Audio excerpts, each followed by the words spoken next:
Listen closely. If you focus and listen closely when Sarah Palin appears on the campaign trail, you can hear two very important ambient noises. One is the crackle of electricity as the conservative base of the Republican Party finally gets charged up about a candidate this year. The other sound you may hear, if you listen closely, is a dripping sound, a steady drip, drip, drip of scandal and controversy as the reporters of the Western world, day by day, publicly vet a heretofore unknown candidate who John McCain asked to be his vice presidential nominee after just one meeting. And if you know anything about the combination of electricity and dripping, electricity and water, my sense is that the politics here could be heading for a shock. First, let's go to Lancaster, Pennsylvania today, where Sarah Palin kept up the same stump speech about her fiscal righteousness. As mayor and governor, I tried to lead by example. As mayor, I had taken a voluntary pay cut, which didn't really thrill my husband. And then as governor, I cut the personal chef position from the budget, which did not thrill my kids. Actually, the personal chef just sort of got reassigned. But anyway, Palin's self-touted image as a cut expensive indulgence because it's the right thing to do kind of gal was undercut by the Washington Post today, which reports that Governor Palin tapped the Alaskan state budget, that's taxpayer money, folks, for nearly $17,000 in per diem expenses to spend the night in her own home. She also used more than $40,000 tax dollars to transport her daughters and her husband between the state capital and her hometown. All the while, she was criticizing state legislators for taking the same kind of payments.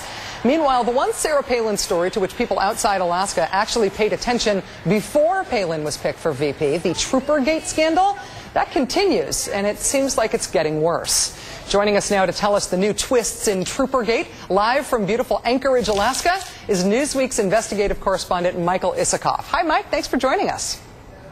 Hi, Rachel. Good to be with you. I like the northern lights behind you. It's very Alaska, very fetching. Excellent. Three scandals in one here. First, the allegation that Palin intervened inappropriately in this personnel issue because of a personal beef. Second, Palin denying she had ever gotten involved in the issue, which was then very quickly disproved. But third, there's now a ton of political pressure being put on this investigation itself. What are you reporting today, Mike, about that?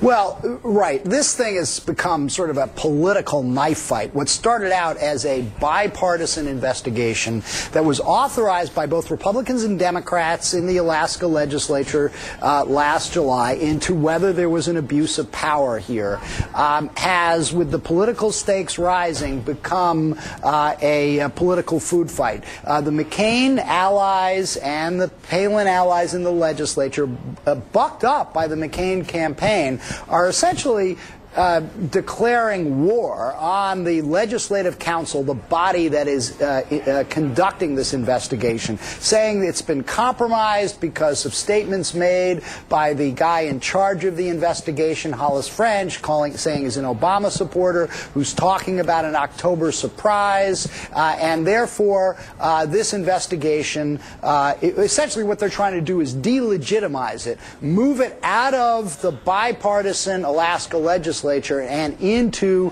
the Alaska Personnel Commission, which is part of the Palin administration itself. Now, they're pointing to the comments made by Hollis French saying that he was off the reservation, talking about how this is going to impose political damage on Governor Palin.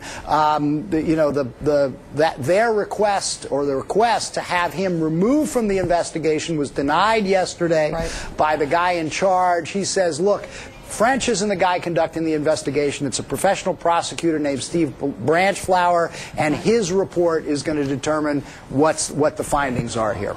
Well, the McCain campaign, though, has actually sent staff to Alaska to get involved in this legislative investigation. A rapid response team. That's incredible. Yes. I mean, Palin in the past has said she not only would cooperate with this investigation, but she welcomed this investigation. Now that the McCain campaign folks, the Bigfoot Republican Party folks, are involved in this, is Palin still cooperating? Not exactly. In fact, there are some 7 members of her administration who have declined to give depositions to Mr. Branchflower since she was named as the vice presidential candidate. And what we're going to see is a political showdown this Friday when the legislators meet to essentially issue subpoenas for these recalcitrant members of the Palin administration who are not cooperating with the investigation. So this thing is going to come to a head in a very public way very quickly. And while the details of the investigation are murky, essentially, as you outlined, this involves allegations that that Governor Palin and her administration used their public office to settle a private score against the state trooper, John Wooten, who was the ex-brother-in-law of Sarah Palin's sister. I think while the details are probably going to get submerged by the politics surrounding this. Now, that's probably the McCain campaign's strategy at this point. If you muddy see this as a political thing, they won't focus on the details of the investigation. That's right. You muddy the waters enough, and then maybe by doing that, you slow it down. You at least cast aspersions on what the findings might eventually be. Mike, we just have time for one last quick question, quick thought. Do you expect that they will be able to shut down this investigation altogether? Is that within the realm of possibility?